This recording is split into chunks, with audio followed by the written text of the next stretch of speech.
वो कांग्रेस को उत्साहित कर रही है। कांग्रेस के लोगों का दावा है कि 120 से 130 सीटें इस बार आ जाएंगी। केवल एक तरह से थप्पड़ था प्रियंका गांधी का स्मृति ईरानी और भारतीय जनता पार्टी और उस गोदी मीडिया के मुंह पर जो बकवास और फालतू की बातें करता रहता है।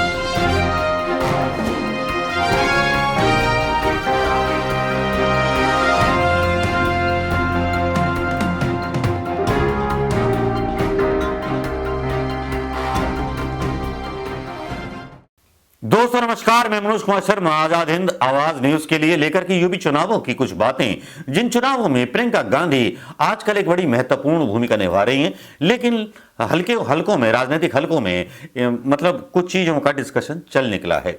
जिस तरह से परसेप्शन बदलने निकली हैं प्रियंका गांधी, वो वाकई में अद्भुत है।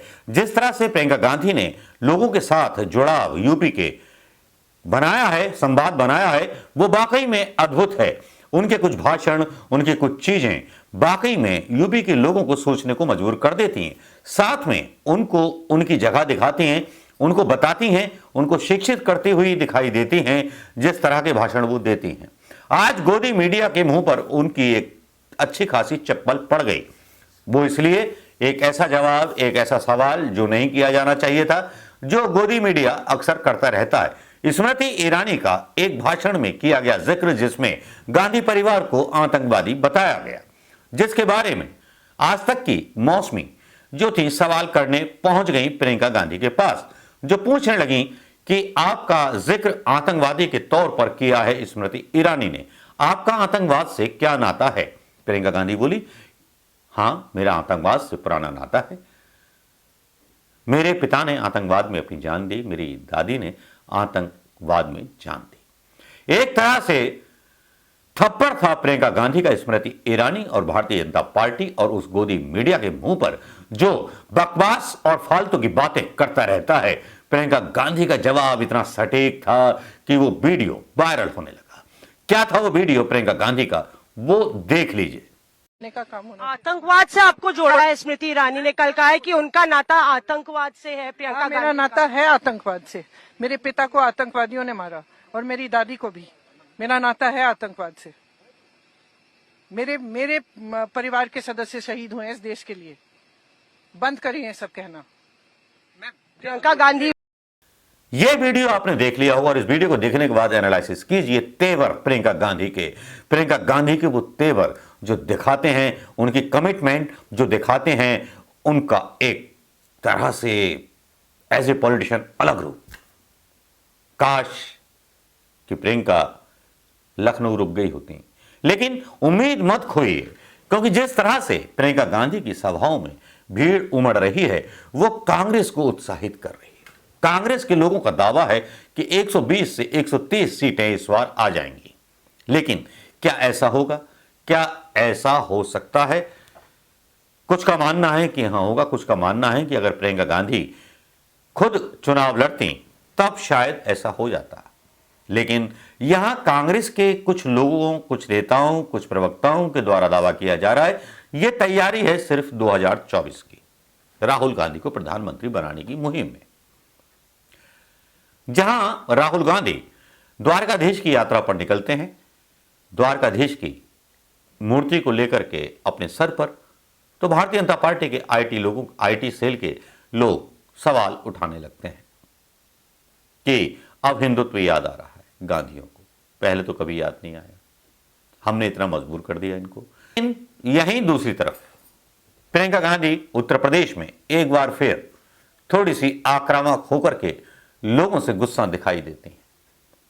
उनका यह बयान महत्वपूर्ण इसलिए है, 2 मिनट का वीडियो, अगर आप शेयर कर सके तो कीजिएगा। अगर कांग्रेस के कार्यकर्ता हैं या लोकतंत्र के समर्थक हैं तो कीजिएगा सपोर्ट, अगर आपको अच्छा लगे ये भाषण। तो वैसे वायरल हो चुका है ट्विटर पर, लेकिन प्रियंका गांधी ने जो बोला वो एक तरह से यूपी की जनता को उसको आईना दिखा रहा था। सुन लीजिए ये भाषण।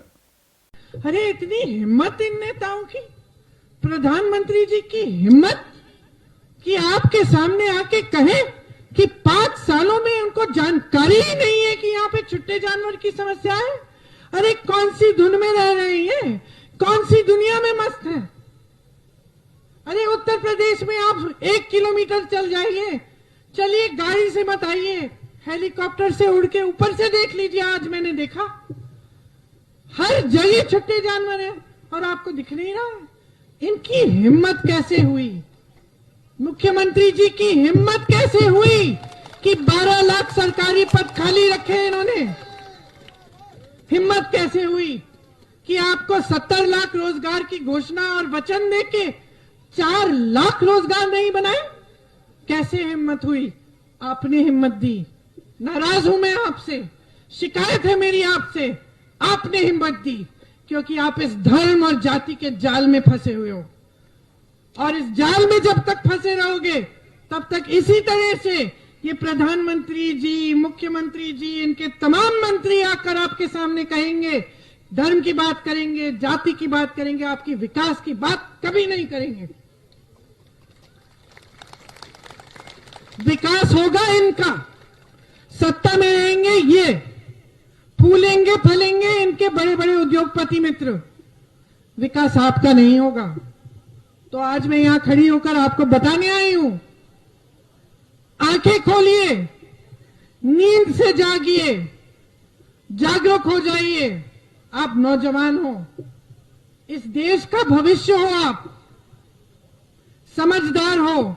माता पिता ने आपको बहुत मेहनत से पढ़ाया है, मैं जानती हूं। जब मैं गरीब से गरीब घर में जाती हूं, मुझे बताया जाता है कि दीदी हमने बहुत मेहनत से इनको शिक्षित किया। मैं गरीब से गरीब मोहल्ले में जाती हूँ, लखनऊ के मोहल्ले में मैं गई, वाल्मीकि मोहल्ले में, सफाई कर्मचारियों ने मुझे बताया कि दीदी जो भी है बहुत मेहनत की, लेकिन इनको पढ़ाया है हमने।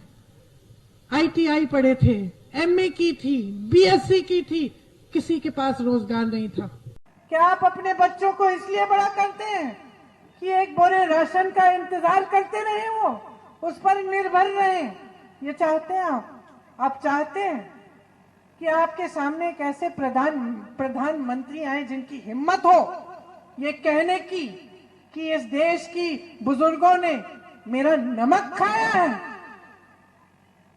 प्रधानमंत्री जी ने पिछले हफ्ते मंच पर क्या कहा? उन्होंने कहा मैंने एक बूढ़ी अम्मा का वीडियो देखा और उस बूढ़ी अम्मा ने कहा कि मुझे एक बोरा राशन मिला, मैंने प्रधानमंत्री नरेंद्र मोदी जी का नमक खाया, इसीलिए मैं उनसे विश्वासघात नहीं करूंगी, उनको बार बार वोट दूंगी। ये चाहते हैं आप कि प्रधानमंत्री सोचे कि आप उनका नमक खा रहे हैं? नमक तो नेताओं ने आपका खाया है।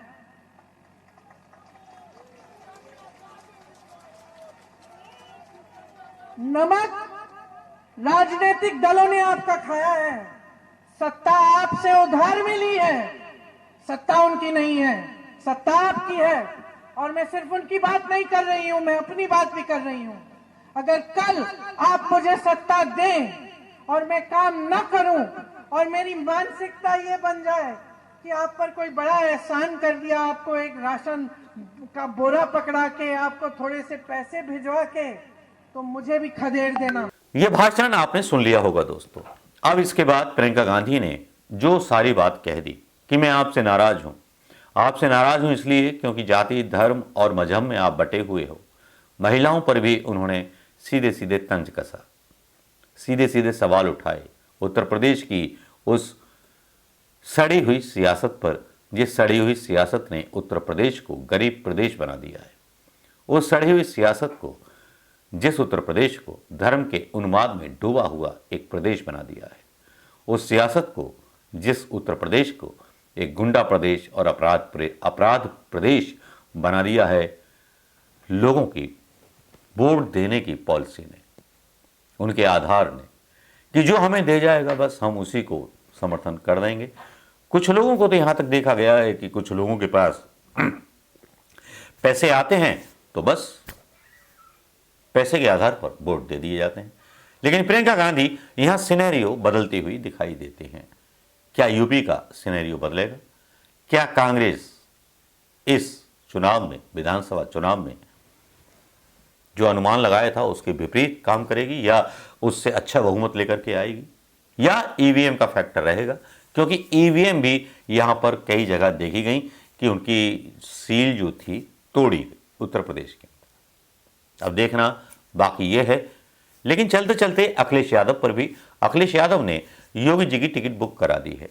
टिकट बुक हो चुकी है वापस जाने की, लेकिन यहां जाति, धर्म और सबकी राजनीति एक तरफ और प्रियंका गांधी की समझाइश और देश के लोगों को विकास की परिभाषा समझाने में जो समझाइश है वो राजनीति अलग। नमस्कार दोस्तों, वीडियो अगर आपको अच्छा लगा हो प्रियंका गांधी के बारे में, तो जो आकलन है उसके बारे में अपने कमेंट लिखना ना भूलें। हमारे चैनल को सब्सक्राइब करना ना भूलें। कमेंट और सब्सक्रिप्शन उत्साह बढ़ाएगा, समर्थन देगा। नमस्कार, जय हिंद दोस्तों।